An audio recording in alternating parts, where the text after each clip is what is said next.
Welcome to our channel. BRS మాజీ మంత్రి కేటీఆర్ గారికి నిరసన సెగ తగింది. ఈ నిరసన సెగ ఎందుకు తగిలిందంటే నిరసన సెగ అని కూడా అనదు, కానీ ఇది ప్రేరేపిత సెగనే. ప్రేరేపిత సెగ అని ఎందుకంటున్నానంటే కేటీఆర్ గారు తన కారులో ప్రయాణమై తన పార్టీ కార్యకర్తల మీటింగ్ సమావేశానికి వెళ్తున్నాడు. అటు వెలకాన ఆ రోడ్డు పైన ప్రయాణిస్తున్న కేటీఆర్ కారుని గుర్తించి అంబర్పేట యూత్ కాంగ్రెస్ పార్టీ నాయకులందరూ కేటీఆర్ గారి కారు పైకి ఒకటేసారి దూసుకొచ్చడం జరిగింది. ఒకటేసారి దూసుకురావడం వల్ల ఎవరు వీళ్ళంతా ఇలా దూసుకొస్తున్నారని చెప్పేసి కేటీఆర్ గారు చూసిన క్రమంలో వారు జై కాంగ్రెస్ అని చెప్పేసి KTR down down, KTR down down, ఖబర్దార్ కేటీఆర్, ఖబర్దార్ కేటీఆర్ అని చెప్పేసి మాట్లాడుతూ కేటీఆర్ గారి కారు మీదకి దూసుకొచ్చినారు ఈ అంబర్పేట యూత్ కాంగ్రెస్ నాయకులు. మరి వీళ్ళు ఎందుకు దూసుకొచ్చారు? కేటీఆర్ గారు వెళ్తున్న కాన్వాయ్ని ఎందుకు వాళ్ళు అడ్డగించారు? కేటీఆర్ గారు వెళ్తున్న కార్ని ఎందుకు అడ్డగించారు? కేటీఆర్కి ఎందుకు కేటీఆర్ ఖబర్దార్ ఖబర్దార్ అని చెప్పేసి ఆయనను అతనికి వార్నింగ్ ఇస్తారు అని అంటే, గత 10 ఏళ్ళుగా నాట కేసీఆర్ ప్రభుత్వము ఒక్క ఉద్యోగం కూడా ప్రభుత్వ ఉద్యోగం ఇవ్వలే. 10 సంవత్సరాలుగా ప్రభుత్వ ఉద్యోగాలు ఇవ్వని కేటీఆర్ నువ్వు ఈ రోజున మరి రేవంత్ రెడ్డి పైన ఎలా మాట్లాడుతావు, మరి రేవంత్ రెడ్డిని నువ్వు ఎలా విమర్శిస్తావని కేటీఆర్ గారి కారును అడ్డగించినారు ఈ యూత్ కాంగ్రెస్ నాయకులు. వారికి ఒకటి మనం చెప్పదలుచుకున్నాం. చూడండి యూత్ కాంగ్రెస్ నాయకులారా, మీరు పోరాడింది ఇంతవరకు చూడండి. యూత్ కాంగ్రెస్ నాయకులారా, మరి మీరు గత 10 ఏళ్ళ కాంగ్రెస్ ప్రభుత్వ హయాంలో మరి మీరు ఏ మంత్రి కారుని ఎందుకు అడ్డగించలే? అప్పుడున్న బీఆర్ఎస్ పార్టీలో ఉన్న మంత్రుల కారులను ఎందుకు అడ్డగించలే? మంత్రుల ఇళ్లను ఎందుకు ముట్టడించలే? మాకు ప్రభుత్వ ఉద్యోగాలు కావాలి, 30 లక్షల మంది నిరుద్యోగ యువత ఎదురు చూస్తాల్లో ఉద్యోగాల కోసము మీరు ఉద్యోగాలు ఇవ్వండి, నోటిఫికేషన్స్ ఇవ్వండి. మరి ఉద్యోగాలు ఇచ్చిన నోటిఫికేషన్లకు పరీక్షలు పెట్టండి, పరీక్షలు పెట్టిన నోటిఫికేషన్లకు ఫలితాలు ఇవ్వండి, ఫలితాలు ఇచ్చిన వాటికి మరి సిట్టింగ్లు కూర్చోబెట్టండి ఆయా ఉద్యోగ ప్లేస్లలో అని చెప్పేసి మీరు గత 10 ఏళ్ళుగా ఎందుకు పోరాటం చేయలే? ఆ గత 10 ఏళ్ళుగా మీరు పోరాట యోధులుగా, నాయకులుగా, యూత్ కాంగ్రెస్ లీడర్గా ఉండి ఆ రోజు చేయని పోరాటం ఇప్పుడు ఆయన అధికారంలోనే లేడు. కేటీఆర్ అధికారంలో లేడు, ఆయన పైగా మంత్రి కాదు, ఆయన ఒక ఎమ్మెల్యే, సిరిసిల్ల నియోజకవర్గ ఎమ్మెల్యే. ఆ ఎమ్మెల్యే కారుని ఇప్పుడు అడ్డగించి నువ్వు 10 సంవత్సరాలు మాకు ఉద్యోగాలు ఇవ్వలే, నువ్వు ఎందుకు తిరుగుతానో ఖబర్దార్, నువ్వు ఎందుకు రేవంత్ రెడ్డి గారిని విమర్శిస్తానో ఖబర్దార్ అంటే ఇప్పుడు ఆ ముచ్చట నడుతుందా? మీరు చేయవలసిన పని ఏముండే? గత 10 ఏళ్ళుగా కేసీఆర్ గారిని మీరు అడగనుండిరి, మాజీ ముఖ్యమంత్రి కేసీఆర్ గారిని మీరు అడగనుండిరి. ఏమని అడగనుండిరి? మీరు ఉద్యోగాలు మాకు ఇస్తారా ఇయ్యారా అని చెప్పేసి కేసీఆర్ ఫామ్ హౌస్ ముట్టడించిర్రా, కేసీఆర్ ప్రగతి భవన్ ముట్టడించిర్రా, ఒక ఎమ్మెల్యేల ఎంపీల మంత్రుల ఇళ్లను ముట్టడించిర్రా. ఆనాడు చేసే పని ఆనాడు చేయక ఈనాడు అధికారంలో లేనోళ్ళ బీఆర్ఎస్ నాయకుల కార్లను మీరు అడ్డగిస్తే ఏమత్తాంది? వాళ్ళ కారులకు ఎదురుగా వెళ్ళి మీరు నిరసన వ్యక్తం చేస్తే ఏమత్తాంది? దానివల్ల ఎవరికి లాభం, ఏం కథ? మీరేదో రేవంత్ రెడ్డి గారి దృష్టిలో పడాలి, రేవంత్ రెడ్డి గారి దృష్టిలో పడి మా యూత్ కాంగ్రెస్ వింగు అద్భుతంగా పనిచేస్తుంది అని అనుకోవడానిక మీరు ఇవన్నీ చేసేది? అది చేస్తే ప్రజలు చీతరించుకుంటారండి. ఇవి ప్రజలు చీతరించుకునే పనులు తప్ప ఇలా ఏం లేదు. ఇంకా మీరు ఒక రకంగా కేటీఆర్కి హైప్ తెస్తున్నారు. మీ నాయకుడేమో రేవంత్ రెడ్డి గారు, మీ నాయకుడు ఏమంటున్నాడు? తెలంగాణ రాష్ట్రంలో బీఆర్ఎస్ మొత్తం బంద్, ఎక్కడ కూడా బీఆర్ఎస్ అనే పార్టీ లేదు, బీఆర్ఎస్ కనుమరుగైతుందని చెప్పేసి మీ పార్టీ నాయకుడైన రేవంత్ రెడ్డి గారు మాట్లాడుతాడు ప్రెస్ మీట్లల్లో.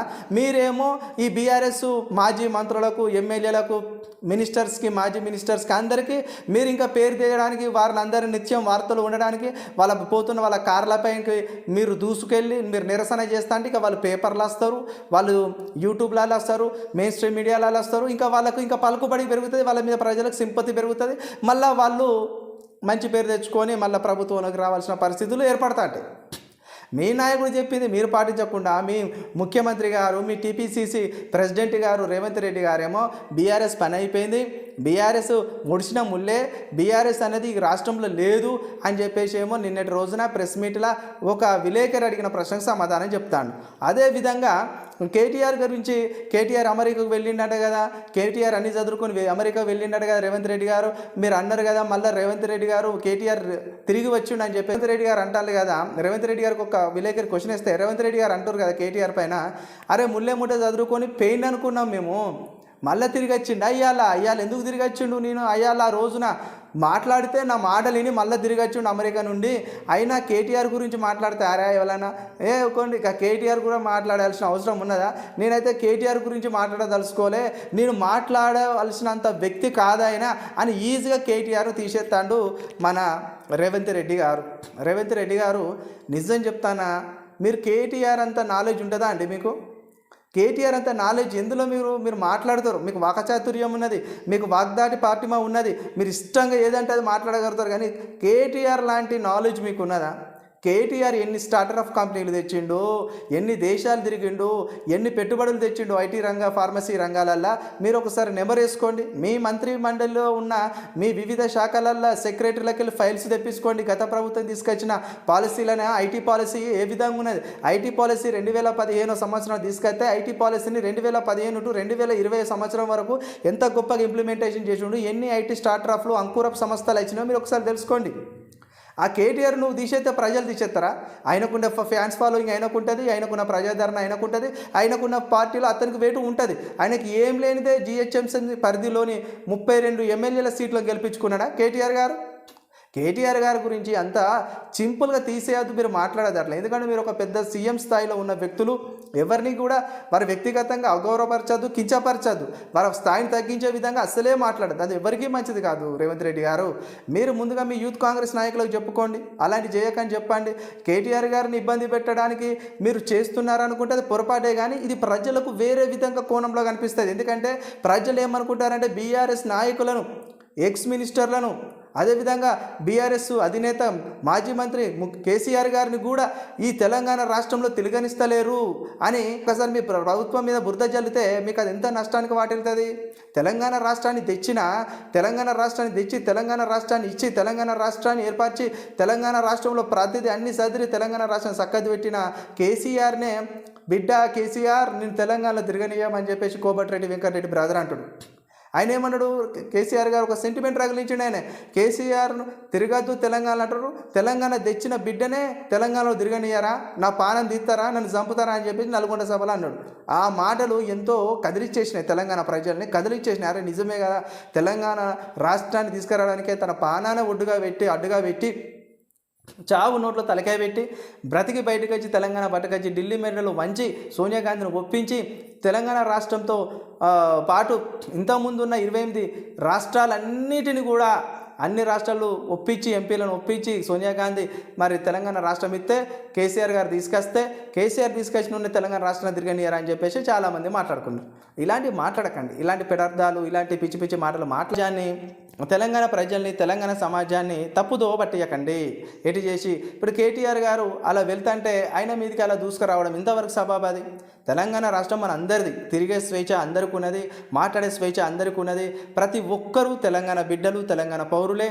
వారందరికీ మాట్లాడే వాకు స్వేచ్ఛ ఉన్నది, మాట్లాడే స్వేచ్ఛ ఉన్నది, తిరిగే స్వేచ్ఛ ఉన్నది, ప్రతి ఒక్కటి ఉన్నది. మొన్నటిదాకా జర్నలిస్ట్ శంకర్ పైన దాడి చేశారు, అడుమోకన దళిత జర్నలిస్టు చిలకప్రాణి మీద దాడి చేశారు. ఈరోజు కేటీఆర్ గారిది కారు పైన దూసుకొచ్చి ఆయన మీద దాడి చేయబోయారు. ఖబర్దార్ కేటీఆర్ ఆయన అన్నారు. ఆయన ఉద్యోగాలు ఇవ్వలేదని మీరు అంటారు. మరి ఉద్యోగాలు ఇవ్వండి 2015-16 సంవత్సరంలో మరి 15,000-18,000 మంది పోలీసులు రిక్రూట్మెంట్ అయినలు. అదేవిధంగా మన వీళ్ళు ఉన్నారు కదా వ్యవసాయ ఎక్స్టెన్షన్ ఆఫీసర్లు, వాళ్ళు ఎట్లా రిక్రూట్మెంట్ అయ్యి వాళ్ళు రైతు బంధు కార్యక్రమానికి వాళ్ళు శ్రీకారం చుట్టారు. రైతు బంధు డబ్బులు జమ చేయడము అలాంటివి ఎట్లా చేసారు వాళ్ళు? వ్యవసాయ విస్తాన అధికారుల పని అదే కదా. మరి వాళ్ళు అంత బాగా వర్క్ చేయడానికి ఉద్యోగాలు కల్పన సృష్టిస్తేనే కదా. టీచర్ పోస్టులు ఆ కాలంలో డిఎస్సి 2018 వచ్చింది, ఆ 2019లో గ్రామ పంచాయతీ సెక్రటరీ వచ్చింది, గ్రూప్ 2 పడ్డది, గ్రూప్ 4 పడ్డది, విఆర్ఓ పడ్డది. ఇవన్నీ ఉద్యోగాలు అప్పుడు మరి టీఆర్ఎస్ గవర్నమెంట్ ఉన్నప్పుడే కదా. టీఆర్ఎస్ ఇప్పుడు బీఆర్ఎస్ అయింది, కానీ అవన్నీ ఇచ్చినా కూడా కేవలము బీఆర్ఎస్ పార్టీని, కేసీఆర్ ఫ్యామిలీని ఇబ్బందులు పెట్టేసి వాళ్ళు రోడ్డు మీద కూడా తిరగనివ్వకుండా, వాళ్ళు ఎక్కడ కూడా తెలంగాణ సమాజంలో కనిపించకుండా వాళ్ళ ఆనవాళ్ళు అన్నీ దూడి చేయాలని మన కేసీఆర్ గారు వాళ్ళ కింది స్థాయి పార్టీ కార్యకర్తలు కూడా చెప్పుకున్నాడు. ఎక్కడైనా కేసీఆర్ కారు కనిపించినా, కేటీఆర్ కారు కనిపించినా, హరీష్ రావు కారు కనిపించినా, ఎవరిది కనిపించినా అలానే మీరు వెళ్ళండి నిరసనగా. మరి రేవంత్ రెడ్డి గారికి వ్యతిరేకంగా అనుచిత వ్యాఖ్యలు చేస్తావా, ఇష్టం వచ్చినట్టు మాట్లాడతావా, మా రేవంత్ రెడ్డి గారిని విమర్శిస్తావా అని చెప్పేసి వాళ్ళు మీరు నిరసన తగలదేయాలి. వాళ్ళపైన మీరు ఎప్పటికీ ఇలాంటి బురదనే చల్లాలని చెప్పేసి యూత్ కాంగ్రెస్ నాయకులకు మరి రేవంత్ రెడ్డి గారు ఈ విధమైన సంకేతాలు ఇచ్చిందని తెలంగాణ సమాజం అనుకుంటుంది. మొత్తానికి ఏదేమైనా ఇలాంటివన్నీ శ్రేష్ఠకరం కాదు. కేసీఆర్ గారు వాళ్ళు మాజీలు అయిపోయారు. కేవలం రేవంత్ రెడ్డి గారు మీరు పవర్లో ఉన్నారు. మీరు ఖచ్చితంగా తెలంగాణ రాష్ట్రం మొత్తానికి పెద్దన్న లాంటి వారు రేవంత్ అన్న. మీరు ఖచ్చితంగా పాలన మీద పట్టు బిగించండి. మీరు ఏదైతే ఈ రోజున మహాలక్ష్మిలోని 2 అంశాలు ఏదైతే మీరు ఇంతకుముందు ఉచిత బస్సు ప్రయాణం ఇచ్చినారో ఆ మహాలక్ష్మిలోనే ఇప్పుడు గ్యాసు ఇస్తూ ఉన్నారు 500కి ఉచిత గ్యాసు 500 సబ్సిడీ పథకం. అదేవిధంగా గృహజ్యోతి కింద 200 యూనిట్లు ప్రతి పేదవాడి రేషన్ కార్డు కలిగిన ప్రతి పేదవాడికి కూడా 200 యూనిట్ల ఫ్రీ కరెంటును ఇవ్వబోతున్నారు. ఈరోజు మీరు అది లాంచ్ చేయబోతున్నారు. అది అందరికీ సంతోషకరమైన విషయమే. కానీ మీరు 2 గ్యారంటీలు పూర్తిగా మీరు అమలు చేయలేదు. 2 గ్యారంటీలోన 20 సబ్ టాపిక్స్ ఉన్నాయి. మొదటి గ్యారంటీ మహాలక్ష్మి, రెండో గ్యారంటీ గృహజ్యోతిలోనే ఇందిరమ్మ ఇళ్ళ నిర్మాణం ఉన్నది, ఉచిత కరెంట్ ఉన్నది. దాంట్లో మొదటి గ్యారంటీ మహాలక్ష్మిలో మీరు 2 నెరవేరుస్తాను. ఒకటేమో ఫ్రీ బస్సు, రెండోదేమో ఉచిత ఫ్రీ బస్సు, రెండోదేమో 500కు గ్యాస్ కనెక్షను. ఇంకోటి ఇక్కడ గృహజ్యోతి రెండో గ్యారంటీలో మీరు 200 యూనిట్లు ప్రతి గృహానికి సబ్సిడీ అని అప్పుడు చెప్పినారు. మీరు ఏదైతే ప్రజాపాలన దరఖాస్తులో కేవలం 40 లక్షల మంది అప్లై చేస్తే దాంట్లో 20 లక్షల మందికే మీరు మరి 200 యూనిట్ల విద్యుత్తుని ఇస్తామంటున్నారు. అదే విధంగా ఈ ఉచిత బస్సు ప్రయాణం మహిళలకు అందరికీ పెట్టేసినట్టు ఇక్కడ కూడా ప్రతి గృహం ఉండిన ప్రతి ఒక్కరికి కూడా 200 ఉచిత విద్యుత్ ఇవ్వాలి యూనిట్లది. అదేవిధంగా 500 రూపాయల సబ్సిడీ గ్యాస్ కూడా ప్రతి ఒక్కరికి వర్తింపజేయాలి. అది వైట్ రేషన్ కార్డు ఉండి వారికి ఖచ్చితంగా తెల్ల రేషన్ కార్డు ఉండి వారు బిలో ప్రావర్టీ లైన్ కింద ఉన్న ప్రతి ఒక్క గృహ వినియోగదారులకి ఖచ్చితంగా 500 సబ్సిడీ గ్యాస్ సిలిండర్ మీరు ఇవ్వాలి. దానికి ఎలాంటి విధమైన ఖచ్చితమైన ప్రామాణికమైన ఆధారాలు కేవలము మనం తెల్ల రేషన్ కార్డే మీరు తీసుకోవాలి. అది తప్ప ఏది తీసుకోవద్దు. ఇంకోటి గృహంకి ప్రతి తెలంగాణ రాష్ట్రంలో ఉన్న 90 లక్షల గృహాలు ఉన్నాయి. ఆ 90 లక్షల గృహాలల్లో మీరు ఖచ్చితంగా 200 యూనిట్ల విద్యుత్ ఇవ్వాలి. దీనికి కూడా మీరు తెల్ల రేషన్ కార్డు యాడ్ చేస్తాను. తెల్ల రేషన్ కార్డు దీనికి యాడ్ చేయదు. తెల్ల రేషన్ కార్డు దీనికి యాడ్ చేయదు. తెల్ల రేషన్ కార్డు ఎందుకు దీనికి యాడ్ చేయదు అంటున్నానంటే గృహ వినియోగదారులు తెలంగాణ రాష్ట్రంలో చాలామంది 90 లక్షల మంది ఉన్న మీ ప్రజాపాలన దరఖాస్తులో కేవలం మీ వరకు దరఖాస్తులు ఇచ్చిన 20 లక్షల మందివే. 40 లక్షల మంది వస్తే 20 లక్షల మంది మీరు ఫైనల్ చేసారు. మరి గృహ అందరికీ ఉంటుంది. తెల్ల రేషన్ కార్డు ఎందుకు తీసుకోవద్దు అంటున్నాను దీన్ని ప్రామాణికంగా నేనంటే తెల్ల రేషన్ కార్డు ఇంతకు ముందు 2012-13 వరకే గవర్నమెంట్లు మనకు తెల్ల రేషన్ కార్డు జారీ చేసినాయి. బీఆర్ఎస్లో తెల్ల రేషన్ కార్డులు జారీ చేయలే. తెల్ల రేషన్ కార్డు జోలికి పోలే బీఆర్ఎస్ పార్టీ హయాంలో. ఇప్పుడు రేవంత్ రెడ్డి గారు వచ్చిన తర్వాత తెల్ల రేషన్ కార్డు కూడా మేము ఇస్తామని చెప్పేసి తెల్ల రేషన్ కార్డుకు కేవైసీ విధానం పెట్టి ఎవరైనా వాళ్ళ గృహంలో పెళ్ళిళ్ళైన అమ్మాయిలు వెళ్ళిపోతే ఆ రేషన్ కార్డులో ఎంతమంది మెంబర్స్ ఉంటారో అంతమంది మెంబర్స్ వెళ్ళి మళ్ళీ మీరు కేవైసీ వేయించుకోవాలి. అలానే గృహంలో ఒక 2 అబ్బాయిలు ఉంటే వాళ్ళ మ్యారేజ్ అయిపోతే వాళ్ళ ఫ్యామిలీ సపరేట్ యూనిట్ అవుతుంది కాబట్టి వాళ్ళు కూడా కేవైసీ వేయించుకుంటే అసలు సిసలు అయిన రేషన్ కార్డులు ఎన్ని ఉన్నాయి అని ఒక లెక్క తెరిచిన తర్వాత కొత్తగా రేషన్ కార్డులు ఇవ్వవచ్చు అనేసి రేవంత్ రెడ్డి గారి ఆలోచన ఉన్నది. అది చాలా మంచి పద్ధతి, చాలా చక్కటి ఆలోచన, నేను సమర్థిస్తాను. కానీ ప్రతిదానికి రేషన్ కార్డు మీరు ప్రామాణిక తీసుకుంటే టెక్నికల్ ఇష్యూస్ వచ్చేసి మీరు అనుకున్న స్కీములు అనేవి అందరి ప్రజల వరకు సబ్బండ వర్గాల వరకు పోలేవు, ఆగిపోతాయి. దాని కారణంగా మీరు పెట్టిన స్కీముల సంక్షేమ వెల్ఫేర్ పథకాలకు యొక్క ప్రాధాన్యత అనేది తగ్గిపోయి ప్రతిపక్షాలకు మీరే సబ్జెక్టుగా అయిపోయి ప్రతిపక్షాలు మీ మీద బురద జల్లి మిమ్ములని ప్రోపగండగా ఇవన్నీ ఒట్టియే పథకాలు ప్రజల్ని నమ్మబలికిచ్చి ఆ అమలుకు సాధ్యంగాని పథకాలు పెట్టి ప్రజల్ని ఇబ్బందులు పెడుతున్నారని మీకు చెడు పేరు వచ్చే అవకాశం ఉంటుందని తెలియజేస్తున్నా. కాబట్టి గృహ నిర్మాణంలో ఉండి గృహస్థులుగా ఉన్న ప్రతి ఒక్కరికి మరి మీటర్ నెంబర్ ఆధారంగా ఆధార్ కార్డు ఆధారంగా మీరు ఈ 200 ఉచిత యూనిట్లు ఇస్తే చాలా అద్భుతంగా ఉంటుంది. అదేవిధంగా సబ్సిడీ గ్యాసు 500 రూపాయలు అనేది మాకెళ్ళి మీరు 500 తీసుకోవాలి. ఫస్ట్ వినియోగదారుడే 1000 రూపాయలు కట్టి 1000 రూపాయలు 1200 గ్యాస్ సిలిండర్ యొక్క కరెక్ట్ ధర ఎంత అంటే ఇప్పుడు 1250 రూపాయలు ఉంటే మనం ముందే గ్యాస్ వినియోగదారుడట 1250 రూపాయలు గ్యాసు వేయించుకునే ఏజెన్సీకి చెల్లిస్తే మనకాట 500 రూపాయలు గవర్నమెంట్ కట్టి మన రిమైనింగ్ అమౌంట్ ఏదైతే ఉంటుందో ఆ 700 రూపాయలు మన అకౌంట్లో వేస్తుంది అంటాను. అంటే అంతకుముందు సోనియా గాంధీ కాలంలో డైరెక్ట్ బెనిఫిట్ స్కీమ్ ఉండేదన్నమాట. డైరెక్ట్ బెనిఫిట్ స్కీమ్ ఎట్లా అని అంటే మనం గ్యాస్ సిలిండర్ కొనుక్కుంటే ఆ కాలంలో ఉదాహరణకి 1000 రూపాయలు గ్యాస్ సిలిండర్ అంటే 500 గ్యాస్ సిలిండర్ గవర్నమెంట్ మనకు సబ్సిడీ కట్టించి 500 మన ఖాతాలో వేసేది. అలా వేయడం అనేది చాలా తలకాయ నొప్పి, దరిద్రమైన పని, అది పెద్ద రిస్క్తో కూడుకున్నది. ఎందుకంటే చాలామందికి అకౌంట్లు యాక్టివేషన్లో లేవు, యాక్టివ్లో లేవు, ఎక్కడ కూడా అకౌంట్లు యాక్టివ్లో లేకపోవడం వల్ల వాళ్ళ అకౌంట్లలో మీరు వేసే డబ్బులు కూడా వాళ్ళకు చేతికి రాకుండా కట్ అయిపోతాయి.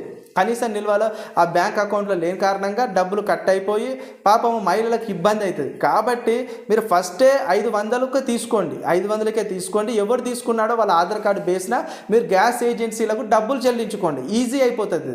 ఈ ఈజీ కారణంగా ఈ వెల్ఫేర్ స్కీము చాలామందికి కూడా రీచ్ అయిపోతుంది, మీరు అనుకునేది కూడా సక్సెస్ అయిపోతుంది. రేవంత్ రెడ్డి గారు ఈ విధంగా చేయండి. ఇంకోటి ఏంటంటే ఈరోజు గ్యాస్ 500 రూపాయల గ్యాస్ యొక్క విధి విధానాలు ఇచ్చిర్రు. అవి ఎంతవరకు సక్సెస్ అయితే ఏంది అనేది దానికి సంబంధించిన జీవో మీరు జారీ చేసిర్రు, కానీ దాని విధి విధానాలు ఇంకా ప్రకటించలేదు. దాని విధి విధానాలు ప్రకటిస్తే ప్రజలు చాలా సంతోషంగా హర్షం వ్యక్తం చేస్తారు రేవంత్ రెడ్డి గారు. ఏదేమైనా రేవంత్ రెడ్డి గారి పాలన బాగానే ఉంది. పాలనలో లోపాలు ఇంకా పెద్దగా ఏం లేకపోయినా కానీ రేవంత్ రెడ్డి గారి పాలన స్మూత్గా వెళ్ళిపోతుంది. చూడాలి మరి రేవంత్ రెడ్డి గారు అన్నీ కూడా చేసేటి అన్నీ కూడా పార్లమెంట్ ఎలక్షన్స్ మధ్యలో పెట్టుకునే చేస్తానని అంటాను. ఏదేమైనా కానీ రేవంత్ రెడ్డి గారు మీరు మరి నిరుద్యోగుల పైన కూడా చాలా కేర్ఫుల్గా ఆలోచన చేయండి. ఎందుకంటే నిరుద్యోగులపైన కూడా ఒక రివ్యూ మీటింగ్ పెట్టేసి మీరు ఆఫీసర్స్తోని త్వరగా ఆగిపోయిన గ్రూప్ 2 ఎగ్జామ్ పరీక్ష షెడ్యూల్, గ్రూప్ 3 ఎగ్జామ్ పరీక్ష షెడ్యూల్, హాస్టల్ వెల్ఫేర్ ఎగ్జామ్ పరీక్ష షెడ్యూల్ ప్రకటించండి. నిన్నటి రోజున గ్రూప్ 1 పరీక్ష డేట్ కూడా ఇచ్చినారు. దీనికి ఒకంత 5 లక్షల 6 లక్షల మంది గ్రూప్ 1 ఆస్పిరెంట్స్ అందరూ కూడా సంతోషాన్ని వెలుబుచ్చుతూ చదువుకుంటాను. మొత్తానికి మీరు ఎగ్జామ్ డేట్ ప్రకటించింది, కరెక్ట్ టైంలో ఎగ్జామ్ పెట్టండి, కరెక్ట్ టైంలో రిజల్ట్ ఇవ్వండి, కరెక్ట్ టైంలో రిక్రూట్మెంట్ చేయండి. అప్పుడు ఇంకా మీ ప్రభుత్వానికి ఇంకా మంచి పేరు వస్తుందని మేము ఆశిస్తాం. ఓకే, ఇంతవరకు మన ఛానల్ చూస్తున్న ప్రతి ఒక్కరు ఛానల్ చూడండి, లైక్ చేయండి, కామెంట్ చేయండి, సబ్స్క్రైబ్ చేయడం మాత్రం మర్చిపోండి. Thank you so much my dear friends.